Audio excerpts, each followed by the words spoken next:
човекот кој што е прав човек, каде да го ставите, ќе си ги исполнува работните задачи. Јас сум сега моментално во гранична полиција Север, аналитичар. На истиот момент, кога сум тамо, воочив одредена неправилност. Имено, назначува новиот министер, назначува лица со наредби. Тоа е фактичка ситуација која кореспондира низ целото министерство. Значи, не се распишуваат огласи, не се огласуваат работните места за слободни, лично министерот си одбира луѓе кои што се ги назначува со наредба. За да биде уште полоша целата ситуација, лицата не исполнуваат законски услови, значи немаат соодветно образование, со средна школа се назначуваат началници. За таа цел се обратив со представка до министерот за внатрешни работи Оливер Спасовски и до внатрешна контрола на МВР. И замислете, на истите им уочив дека е повреден законот за внатрешни работи член 44 и член 45. И му кажувам за кое лице се работи и како е повреден закон. Значи нема школа лицето. Образувачки е согласно законот за внатрешни работи. И да биде, значи може да мислите уште поголема, значи целата катастрофа, добивам одговор од внатрешна контрола, истите знам дека извршија увид и констатира дека лицето не исполнува услови.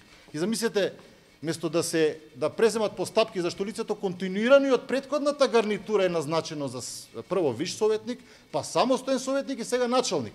Значи претходната гарнитура комплетно го крши законот за внатрешни работи, за да сегашната гарнитура исто така како во претходниот случај изврши минување. Значи тука имаме договор на двете страни за да се уништат професионалците во МВР. И што се случува? Внатрешна контрола на Министерството за внатрешни работи ми известува, бидејќи е законски обврзано да ми извести по поднесена представка, дека по извршени проверки лицето обавува работно место врз основа на издадена писмена наредба од страна на министерот за внатрешни работи. Ова што следи е кулминација на све што се случува во Министерството за внатрешни. Одделот за внатрешна контрола и професионални стандарди нема надлежност за постапување по одлуки на министерот за внатрешни работи.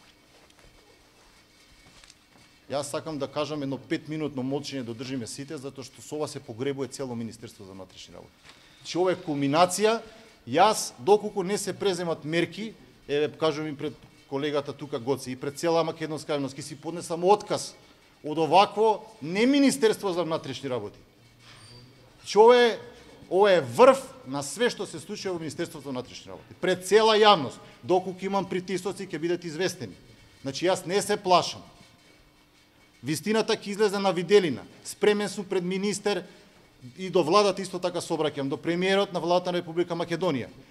Доколку стварно мисли да го следи тоа што го кажува, законот да се почитува, ги доказите, лично сум присутен, основното јавно обвинителство го повикувам да преземат мерки по може слободно да го гледаат овој интервју и да преземат мерки. Лично сум спремен да присуствам да ме повикаат, да дадам образложение, да се преземат мерки, да се стави крај. Луѓе, крај да се стави нова. Че нема мерка ова. Луѓе со средна школа се стават началници.